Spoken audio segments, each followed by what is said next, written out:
بسم الله الرحمن الرحيم الحمد لله والصلاة والسلام على رسول الله وعلى آله وصحبه أجمعين Ramazon kechalari muborak bo'lsin.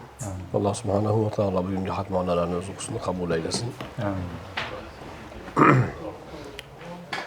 Bu yerda jamlangan kishilarimiz o'zi Qur'onga ahl, muxlis kishilar, Qur'onga muhabbatli kishilar. Ana shu muhabbatdan o'zi bu yerda jamlanib turibmiz. Ilohim shu muhabbat Qur'on jamlagan bu jamoa jannatda ham mana shunday Qur'on bilan jamlanishimizni Alloh o'zi nasib etsin. Bugungi kechalarimiz Ramazonning oxirgi 10 kechalari mana kirib kelyapti. Shuning uchun mana shu 10 kechaga taalluqli ba'zi bir maslahatlar, keyin ta'limotlarni eslab o'tsak.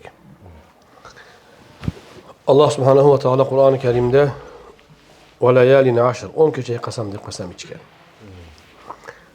O'sha 10 kecha qaysi 10 kecha degan savolga aksar mufassirlarimiz Ramazonning oxirgi 10 kechasi deb javob berganlar. Alloh subhanahu va taolo qasam ichishi bejizga bo'lmaydi. Alloh mana shu kechalarni alohida imtiyozli qilgan. Shuning uchun shu kechalar bilan qasam ichgan. Alloh subhanahu va taolo dunyoni, moddiy dunyoni yaratganda bir tafakkur qiling. Dunyoni o'zi bir mo'jiza. Mana yer kurrasi hozir havoda aylanib yuribdi. 3dan 2 qismi suv to'kilib ketmaydi. Tog'larni oling, bog'larni oling. Qanaqa bir mo'jiza. Aql bavar qilmaydi. Shunda yer yuzidan chiqsangiz hech qayerda hech hayot yo'q atrofingizda. Yerda hayot bor. Va mana shu yerda Alloh subhanahu va taolo marhamat qilib aytadiki: "Va sakhkhara lakum ma fis samawati va ma fil ard." Yer yuzidagi, yer osmondagi hamma narsani sizlarga Alloh beminnat xizmatkor qilib qo'ydi deydi. Mana shunday qilib moddiy dunyoni insoniyatga xizmat qildirib, ne'matlarga ko'mib qo'yib turib, endi insonni yaratar ekan, insonni jism, moddiy jism va ruhdan iborat qildi-ku. Moddiy ne'matlar bilan qanchalar serob qilgan bo'lsa, endi ruhiga ma'naviy ne'mat ham berish kerak. Alloh insonni ruhdan, moddiy jismdan iborat yaratib turib, faqat moddiyatiga xizmat qiladigan ne'matlarni yaratib qo'yib, ma'naviyatini tark etish mumkinmidi? Yo'q, mumkin emas. Quyosh yoritgani kabi dunyoni, jismimizga yordam qilgani kabi ruhimizga ham Alloh o'zining quyoshlarini, ko'rinmaydigan quyosh, oy quyoshlarini yaratib qo'ygan, joriy qilib qo'ygan. Misol uchun Ka'ba. Makka-i Mukarramani Alloh yer yuzi uchun ma'naviy bir quvvat manbaga aylantirgan. Shuning uchun mana hajga boring, umraga boring. Odamlar Ka'baga qarab o'tiraveradi soat-soat. Nima qilyapsiz desangiz, tomosha qiladigan narsa yo'q, to'rtburchak devor bo'ldi. Uni o'shaqa devorni boshqa joyga qo'yib qo'ysangiz, 5 daqiqadan keyin odam zerikadi. Bunga qaraydi, to'rt tomon to'rtburchak devor ekan deysiz, bo'ldi. Bitikda yozuvni o'qiysiz, ketasiz. Lekin nega odamlar soatlab uni tomosha qilib o'tiribdi? Ruh talpinyapti, ruh. O'sha ruhga o'sha joydan shunaqa quvvat, ozuqa chiqadi. Shuning uchun ko'pchilik mana Makka ga borganda aytadi, vaqtimiz barakali bo'lib qoldi deydi, keyin charchamadik deydi. Vaholanki yurgan, yuk ko'targan, o'qigan, buqigan, mana hajga borib kelasiz, o'zi terlab pishib nima bo'lsa bo'lasiz. Kelgandan keyin qalay bo'ldi, nima bo'ldi, nima qildingiz desangiz, desa maza qildim deysiz. Yugurib ham maza qilasiz. Toliqib maza qilasiz. Nimaga maza qilasiz? U ruh maza qiladi.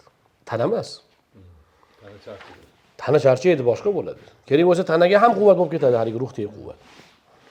Endi bu makondagi ana shunday bir ne'mat. Alloh subhanahu va taolo ruhga ana shunday quvvatlarini, o'zining fayzini, o'zining ma'naviy bir tortiqlarini inson uchun yilning ma'lum sanalariga, ma'lum kunlariga xoslab qo'ygan. Ana o'sha kunlarni muqaddas haligi ibodat kunlari deymiz, o'sha kunlar zikr qilinishi kerak va hokazo fazilatli kunlar deymiz-ku. Shu kunlar, shu tunlarda Alloh o'zining rahmatini mo'l qilib qo'ygan. To'g'ri, Allohning rahmati, Allohning fayzi, Alloh subhanahu va taolo yuborgan u ma'naviy ruhiy bir quvvat yil 12 oy insoniyatga bor. Iymon ahliga alohida bor. Lekin mana shu quvvatning, mana shu nafhalarning jo'sh urib mo'l bo'lishi u ma'lum kunlarda, tunlarda bo'ladi. Mana shunday jo'sh uradigan, Allohning rahmati jo'sh uradigan kechalar shu Ramazonning oxirgi 10 kun kechasi. Undan keyin Zulhijjaning kechalari. Lekin eng yuqori quvvat, eng yuqori fayz bu Ramazonning oxirgi 10 kechasida bo'ladi. Va mana shu 10 kechaning ichidagi Qadr kechasida eng yuqori cho'qqiga chiqadi. Qadr kechasi shuning uchun ko'pchilik ulamolarning so'ziga ko'ra jilib turadi. 1.27, 1.21, 1.23 bo'lishi mumkin, 25 aylanaveradi. Endi qadrni topish uchun demak 10 kechani bexato, bedor o'tkazish kerak. Chunki u birinchidan yilma-yil almashib turadi. Yana bitta ikkinchi jihat shuki, mana ko'pchilik tog' kechalarga e'tibor beradi. Tog' kechalardan qidiringlar deganlar hadisda. Lekin tog' kecha deganda pastdan sanaganda tog'mi, tepadanmi degan savol ham bor. Pastdan sanasangiz, boshqa tepadan sanasangiz bir kunga jilib qoladi. Shuning uchun eng yaxshisi deyilgan oxirgi 10 kechani hammasidan qadrini istash kerak. Rasul akram alayhisolatu vassalom qadrni istab dedilar. 10 kun e'tikof o'tirdim. Ro'zaning avvalgi 10 kunida. Keyin topolmadim. Keyin ikkinchi 10 kunligida 10 kun e'tikof o'tirdim. Qadrni istab topolmadim. Keyin menga ma'lum qilindiki, Qadr Ramazonning oxirgi 10 kechasida ekan. Shuning uchun shu 10 kechasidan qadringlar deganlar. Endi Rasul akram alayhisolatu vassalom nimani qidirganlar? Payg'ambar bo'lsalar, insoniyatning sayyidi bo'lsalar, jannatda maqom aniq bo'lsa, Allohga eng mahbub zot bo'lsalar, vahiy kelib turibdi.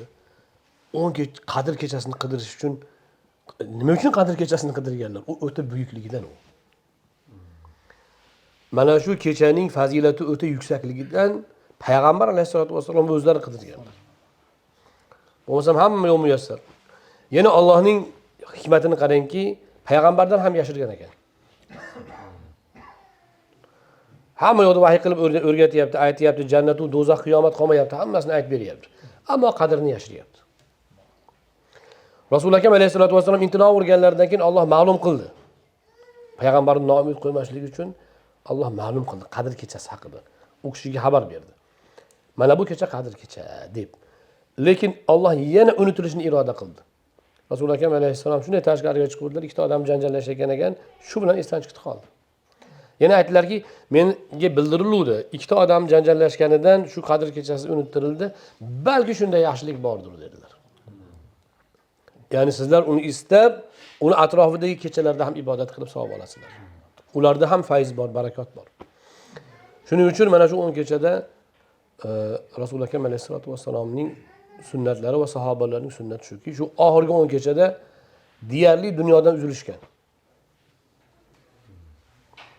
Tarki dunyochilik bo'ladi-yu, tarki dunyochilik qilishgan. Shu 10 kun. Hamma yo'qni chekkaga surib qo'yib, insonlar bilan muloqotlarni ham cheklab, yolg'iz Alloh bilan bo'lishga yuzlanishgan. Mana bu 10 kecha shunaqa qilinadigan, shunaqa mavsum. Biz ko'pincha yaxshi tarovih o'qiymiz, Qadr kechalarida ham to'planib ziyofatlar qilamiz, lekin bu yerda meni o'ylantiradigan narsa birinchisi, ibodatdan ko'ra ziyofat ko'p. Zikrdan ko'ra gap ko'p. Undan ham insonni o'ylantiradigan joyi, biz mana o'tirib, mana zikr qilib gaplashib o'tiribmiz. Mana shu dasturxon uchun qancha ayol qizlar u ibodatini tashlab, shu dasturxonni tayyorgarlik bilan band bo'lish kerak. Shuning uchun oldinda mana ajdodlarimiz Ramazon kelayotganda bozorchor qilib qo'ygan. Biz Andijonda odat shunaqa ediki, biz bilganmiz kattalarda. Ramazon kelayotganda ro'zg'orni to'kis qilib qo'yishadi. Bir jihatdan Ramazonga bir xursandchilik, ikkinchi jihatdan Ramazonda hozir bozorga chiqavermay. Ibodat bilan, zikr bilan band bo'laylik, chalg'imaylik degan maqsadda qilingan. Shu ma'noda ayol qizlarimizga ham dasturxonga xizmat qilishlar ham savob, ajr. Lekin kechasi bilan faqat bir xil shu xizmat bilan o'tmasligi kerak. Ularga ham yukni yengillatishimiz kerak. Ozgina tayyorgarlik bilan kifoyalanib, agar shunga o'xshash mehmondorchilik bo'lib qolsa-da endi. Lekin aksar biz o'zimizning maqsadimiz bu jaynamoz ibodat bo'lishi kerak. Buning uchun nimalarga e'tibor berish kerak? Balki har bitta ishning texnikasi bor-ku. Sport bilan shug'ullanish uchun ba'zi bir parhezlar buyuriladi, ba'zi taomlar tavsiya qilinadi. Shunga o'xshash mana Ramazonning oxirgi 10 kechasini yaxshi o'tkazish uchun ba'zi tavsiyalar bor. Birinchisi bu 10 kechada kam ovqat yeyish kerak. Ovqatni kamaytirish kerak. Maza qilib ovqat yeydigan kechalar emas bu. Bu hayitdan keyin maza qilib yeyish kerak. Ammo Ramazonning oxirgi kechasi ziyofat kechalari emas bu. Bu ibodat kechalari. Iloji bo'lsa shu xurmo, ozgina narsa bilan inson yengil taomlar bilan oshqozonni aldab tursa bo'ldi. Ikkinchi masala, bu endi biz odatlarimizga haligi to'g'ri kelmayotgandek, zidroq bo'lgani uchun hazm qilish qiyin bo'lishi mumkin, lekin haqiqat shu o'zi asli. Biz haligi ulamolarimiz Alloh salomat qilsin, haligi har xil davrlar o'tgan-ku xalqimiz boshidan. Shu nima qilib bo'lsa ham ibodatga mayli, rag'bat qilishyapti deb kenglik qo'yishganda. Endi biz buni mana shunday davom ettirmasdan endi biz yuksalishimiz kerak.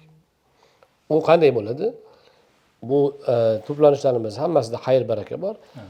Inshaalloh, lekin u ko'pgina narsa yeb, ziyofat qilib, keyin uni hazm qila olmasdan yumalab yotib, u noto'g'ri narsa. Yemoqga qorin to'ygandan keyin uyqu keladi. Shuning uchun saharlikda ham, iftorlikda ham oz yeyish kerak. Ozgina. Tetik bo'lasiz. O'zingizdan maza qilasiz. Ikkinchisi uyquni tartibga solish. Mana birinchi ovqat tartibga soldikmi, endi uyquni tartibga solasiz. Kechasi bilan ibodatda bo'lish uchun u haligi nima nafahot, u fayz kechasi bo'ladi. Mana juma kuni kunduzi ko'proq barakot. Bu nimada? Kechasi. Ramazon kechalari. Endi kechalari ibodatda bo'lish uchun uyqu ham yaxshi bo'lishi kerak. Tajriba shuki, mana yoz kunlarida oson. Namozdan keyin uxlasangiz, 8 soat uxlasangiz ham peshin bo'lmaydi. Keyin kechasi qisqa bir pasda tong otib qoladi. U oson. Ammo mana biz qish kunlariga kirib kelyapmiz. Bunda kechasi bilan ibodat qilish juda qiyin, juda qiyin. Chunki kunduzi ko'p uxla olmaysiz, kamiga kechasi uzun. Shuning uchun uyquni ikkiga bo'linadi. Peshingacha bir uxlab olasiz. Turib peshinni o'qib, ba'zi bir dunyo ishlari bo'lsa, ularni qilib, kamchiliklarni to'ldirgandan keyin shu asr atrofida bir soat uxlab olish kerak. Asr atrofida bir soat mizg'ib olinsa, shu inshaalloh saharlikgacha bemalol yetib turadi. Faqat kechasi ko'p yeyilmaydi. Uchinchi masala, bu ibodatga quvvat ham Allohdan bo'ladi. Uning uchun ruhga quvvat berish kerak. Ruhga eng katta quvvat Qur'on bo'ladi. Mana shu xatmona bo'lmasa, siz o'zingiz o'tira olmaysiz buni qilib. Soat 12 gacha Qur'onning quvvati bilan yurasiz. Endi kechani bedor o'tkazish kerak ekan, ko'proq quvvat, to'g'ri, hamma ibodat qilish mumkin, zikr qilish mumkin, ma'ruza qilish mumkin, hammasi bo'lishi mumkin. Lekin ko'proq quvvat Qur'onda bo'ladi. Bizda shu qonuniyatlarni yaxshi tushunmaganda nima qilamiz? Namozda charchab qolamizda, shuning uchun ko'proq gaplashib o'tiraylik, suhbat qilib deymiz. Yo'q, aksincha namozda quvvat bo'ladi biz. Ali Hazrat dadalari Muhammad Yusuf Hojizoda yurak kasal bo'lib qolgan oxirgi paytda. U kishi bir kunda 120 rakat tahajjud o'qir ekan. Shunda doktor aytdiki, bunaqa ko'p namoz o'qish mumkin emas endi yurakka. Desa, hech kim ayta olmayapti ekan uni. Oxiri Hazrat ukalari Muhammad Amin hoji akam, dada shu doktorlarni ham aytganiga quloq solib turish kerak. Shu 120 rakat nafl sal ko'plik qilar ekan. Og'irlik qilar ekan, shu namozni kamroq o'qish kerak ekan. Desa, u hojilarning zo'r gaplari bo'lgan. U yurak menga chidasa yashasin, bo'lmasa nima bo'lsa bo'laversin degan. Keyin aytganlarki, sizlar bilmaysizlar, men shu namozdan quvvat olaman, o'zi bor yo'q degan. Haqiqatan namozda alohida quvvat bor. Buning uchun tahajjudni sunnatga muvofiq o'qish kerak. Rukularni uzoqroq qilish kerak, sajdalarni uzoqroq qilish kerak. Shundan keyin qiyomda ham uzoq turasiz. Qiyomga tura olmagan odam masalan o'tirib o'qishi mumkin. Hech mashaqqati yo'q. Lekin qiblaga yuzlanganda va Qur'on o'qigandagi quvvat boshqa joydan topilmaydi. Siz uni tajribada sinab ko'ring-da. Juda topasiz.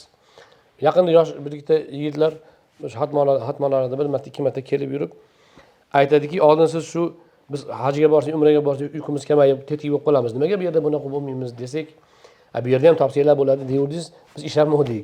Hozir xatmonlarda yurib o'zimiz guvoh bo'lyapmiz, topsa bo'lar ekan. O'sha Ka'badan quvvat o'sha qibladan keladi. Siz faqat qiblaga qarab o'tirishingiz kerak. Ixlos bo'lish kerak, iymon bo'lish kerak. Bu bo'ldi. Keyin tilovat. Shuning uchun Ramazon kechalarida kechasi bilan quvvat topish uchun Qur'on bilan quvvat olinadi. Qur'ondan quvvat olinadi. Undan keyin orada suhbatlar, zikrlar, faqat masalan tilovat bilan tana charchab qolsa, boshqa zikr, ibodatlar bilan almashtirib tursa bo'ladi. Lekin aksar ibodat baribir Qur'on tilovati bilan bo'ladi. Mana hozir xonadon ahllari, mana farzandlari qori ekan. Nima uchun oldin ko'pchilik farzandini qori qilgan desa, shu tungi ibodatda Qur'on o'qish uchun o'zi. U alam targafan fasl bilan necha rakat o'qiysiz? Qancha turasiz? Bir pasda tugab qoladi. Shu Qur'on bilan ko'proq birga bo'lib, Qur'onni ko'proq qiblaga qarab namozni o'qish uchun ko'proq oyatlanadi. Shuning uchun ayniqsa yoshlar mana shu narsani haqiqatni unutmasdan shunga o'zlari harakat qilsalar yaxshi bo'ladi. Yosh kattalarimiz ya'ni ko'proq tinglash bilan. Masalan, bizning katta opalarimiz o'zlari o'qimay qo'ygan paytda o'zi qori edi-yu, o'qimay qo'ygan paytda bizni o'tkazardi. Men yaramayapman, sen o'qi, lekin eshitish, Qur'on eshitaveradi. Mana shunaqa qilib Qur'ondan quvvat olib kechalarini mana shunday zikr, ibodat bilan o'tkazilsa, agar kishi Qadr kechasini topsa, qaytib baxtsizlik ko'rmaydi deyilgan. Har yil topish shart emas. Qidiraverish kerak, lekin bir marta topsangiz ham dunyoning gapi bo'ladi. Lekin umid qilamiz har yil topilishini. Endi topilganda o'zi inson sezadi. U insonga ruhoniy bir sezgilar, belgilar bo'ladi inshaalloh. Va mana shunga mana fursat kelib qoldi bu yilgi g'animat. Har Ramazonni inson balki oxirgi Ramazondir deb bilish kerak. Rasululloh alayhisolatu vassalomdan hadis bor. Bir kishi shahid bo'ldi sahobalardan biri. Oradan 2 yil o'tib ikkinchisi sherigi vafot etdi. Shunda odamlar so'rashdiki, ey Allohning rasuli, ana bu bitta falonchi musulmon bo'ldi-yu shahid bo'lib ketib qoldi. Mana bu o'rtog'i birga musulmon bo'lganida u 2-3 yil keyin vafot etdi. Qaysi birining darajasi balandroq ekan deganda, keyingisini deganlar. Nega degan deyishganda, chunki u nechta Ramazonni o'tkazgan bo'ladi deganlar. Ramazonda shunaqa imkoniyatlar bor. Shuning uchun bu Ramazonning kunlarini ana shunday g'animat bilishimiz kerak. Hech bo'lmasa ibodatga mana shunaqa qo'n qilishimiz kerak. Alloh subhanahu va taolo barchalarimizga o'z tavfiq va hidoyatini yor aylasin. Subhanakallohumma bihamdika la ilaha illa anta astaghfiruka va atubu ilayk. Allohumma lakal hamdu ala kulli hal va sallallohu ala Muhammad va alihi va ashabihi ajma'in. Parvardigor Robbingiz ziyofatlarni, xatmonalarni husnul qabul aylagin. Xonadonga barakoting, rahmatingizni ziyoda qilgin. Hamma duoga qo'l ochgan azizlarimizni Alloh o'zining dillardagi eng yaxshi niyatlarga musharraf qilib, avlodlarimizni iymonda, islomda, ilmda kamol topishini nasib et. Xosatan bu xonadon ahlllarini, hamma farzandlarini Alloh o'zing dinga quvvat, elga sharaf keltiradigan solih zurriyotlardan qil. Kalomingni Alloh o'zing ilmini, amalini, xizmatini nasib et. Hidoyatdan ayirmagin. Dunyoda ham oxiratda ham o'zingning inoyatingda aylagin. Bularning rohatini ko'rishni ota-onalarga, bobolarga Alloh o'zing nasib ayla. Xonadonning duogo'yi bo'lgan hojatlarimizni Alloh o'zing umrlarga, rizqlarga barakot berib, tansihatlikda, duogo'ylikda uzoq yil salomat qil. Parvardigor, bularning duolarini hammamiz farzandlar haqlarida o'zing ijobat qilgin. Xizmatda bo'lgan qorilarimiz, ahli ilmlarimizni Alloh o'zing xizmatlariga barakot, duolarni Alloh o'zing ijobat ayla. Bu kori xayrda xizmat qilgan aka-ukalarimiz, opa-singillarimiz, yo Rabb, namozxonlarga, qorilarga xizmat qilamiz deb yelib yurib harakat qildilar. Yo Rabb, ularni bosgan qadamlarini ibodat o'rnida qabul qilgin. Ajr savoblarini ko'paytirgin. Alloh o'zing dillardagi eng yaxshi niyatlarga musharraf qilgin. Va sallallohu ala Muhammad va alihi va ashabihi ajma'in.